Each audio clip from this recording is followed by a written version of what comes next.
tej sobi je nekaj čudovitih ljudi.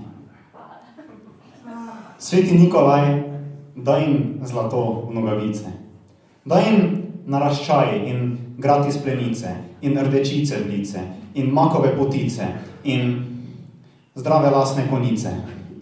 Kako sem vesel, da se je rodil Jezus Kristus. Za njega imam nespoštovanje, veliko več kot zanje, ki so danes njegovi zakoniti zastopniki. Božji sin je prestal križanje. Za naše predsezonsko znižanje. Za polna parkirišča, za polna prenočišča, za nakupovalna središča, polna blišča in za vrste za javna stranišča, za ponovne družinske združitve in za slabe okrasitve. Žal mi je zato, kar so naredili iz tvojega večera, sveti Nikolaj, ampak v tej sobi je nekaj čudovitih ljudi. Zato vsaj njim prinesi nekaj resnično, svinjsko dragega. Hvala.